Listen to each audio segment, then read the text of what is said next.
Hey guys, I'm mrs.brain.thang, and today I'm doing this video from my bed. But before I get into the reason for that, go ahead and follow me on Facebook and Instagram, subscribe to my YouTube channel, and if you like this video, go ahead and like this video.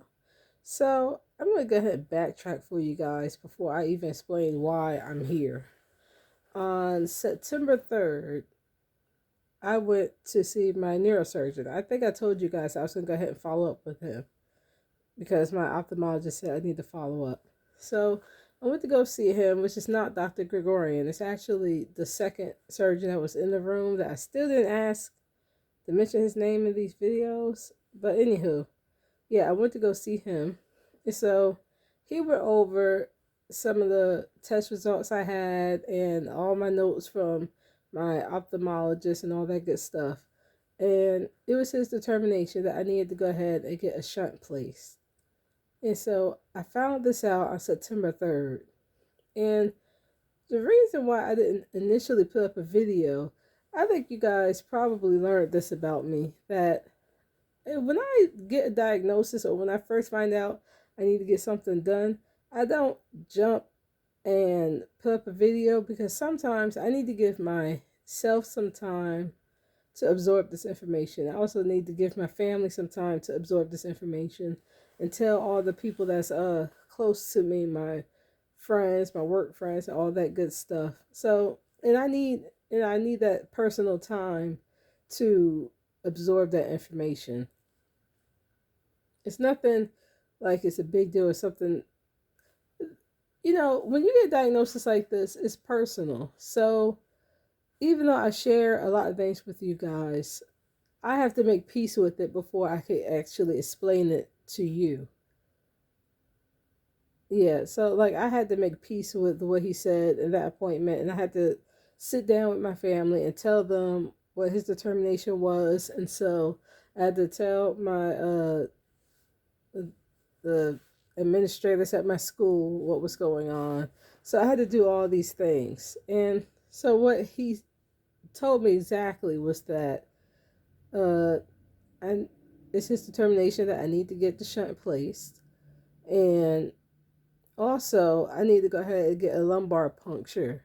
So what he was saying, he would need to go ahead and get a sample of my cerebral fluid to see what the pressure number was and exactly how much fluid is actually backed up into my head. And so that would determine how fast I need to get this shunt, or if I had some time to buy, like if I could just hold out a little while before getting this shunt placed. And so I found this out September 3rd, and I marinated on it, and it was hard for me to get the type of news because I'm not jumping to go ahead and get my head cracked open. And that was one of the big things that I told him and my family, that I did not, after I went through what I went through back in 2018 when I had my brain surgery, I didn't want to go through something like that again, because that level of intensity was probably the worst pain I've ever, not probably, it was the worst pain I ever went through in my life. Okay.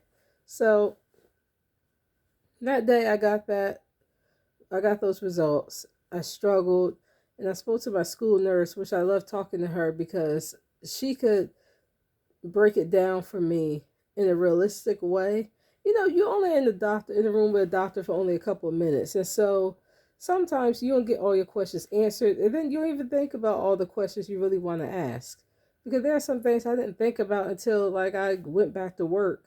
And so I just could stop in to see my school nurse, and she'll talk to me, and she'll pull up information, and she'll break it down in a way that I could actually understand it. So I had to struggle with this information and struggle about what I really wanted to do.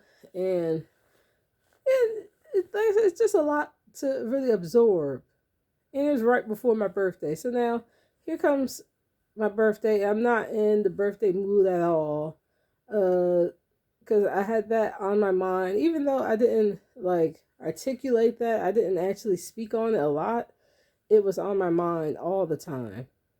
So like I wasn't really in the birthday mood, but I went ahead and celebrate my birthday because my family got me back into the mood. And I had a good birthday.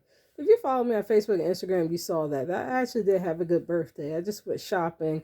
My mom made cheesecake, which she does every year for my birthday.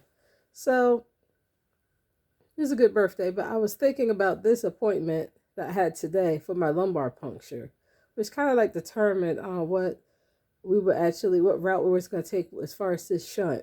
Because he was also telling me about there's different types of shunts. One that could go into my lower back, that's actually coming right out my spinal cord, or the one that goes into my head. But we didn't get into all the details on it because he needed to see what my results are from my lumbar puncture, which is just taking that sample of cerebral fluid, testing it, seeing the numbers and all that good stuff. So I went ahead and got that done today, and I kind of thought it was going to be about as painful as an epidural, and it was actually more painful. It was really bad, like really bad. So it took them about 4 sticks before they got into the right spot.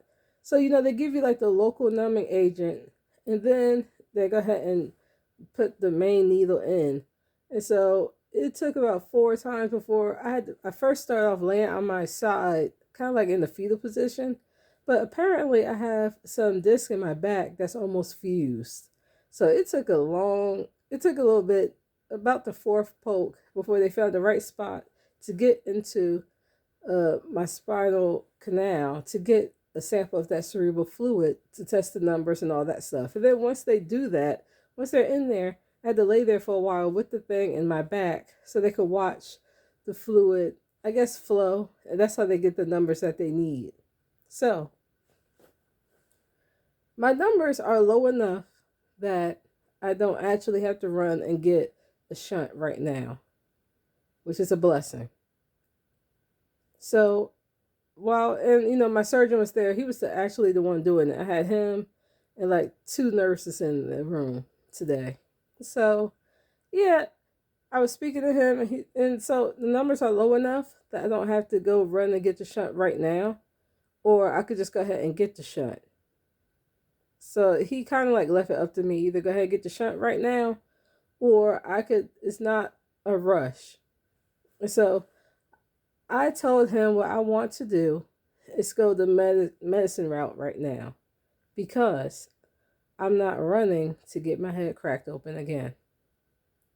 If my numbers are low enough that I don't actually need the shunt, that I could avoid it and that I could go another route to figure out why my optic nerve is still swollen, if there's another way that we could kind of like correct this issue before it turns into anything big, I want to go ahead and go that route before I really want the shunt to be like my last resort. And so since I have that privilege now to not make it my first resort, I'm going to go ahead and marinate on that, put that on the back burner, and we're going to go the medical route before considering to go get this shunt. So I'm due to see him back in October as a follow-up to run all my tests, to find what medicine we're going to want to try. And I forget the medicine I was on before. If you guys follow my old videos, I was on the medicine that lowered my cerebral fluid, my production of cerebral fluid. But that medicine made me sick. And like it had me sleep really heavy. Like I'm not a heavy sleeper, but that medicine had me deep under when I slept. So, at this point, I would even take that medicine. It was that big old horse pill. I forget the name of it now.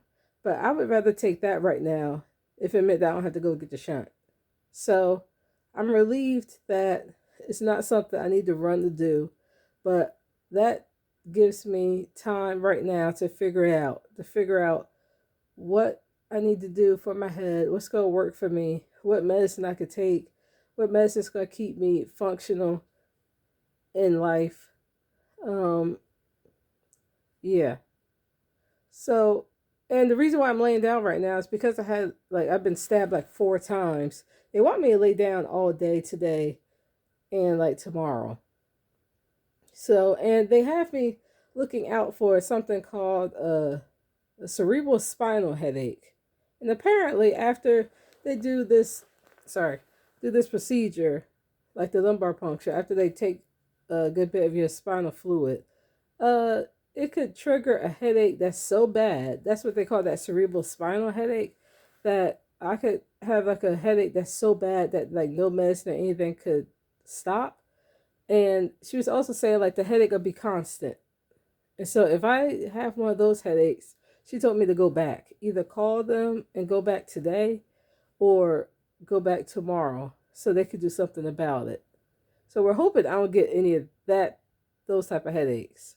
Cause that sounds really bad. I'm already in pain. Like I said, I have a couple of band-aids on my back from that thing. It was really bad. And my whole back still hurts. One of those pokes made my leg jump too.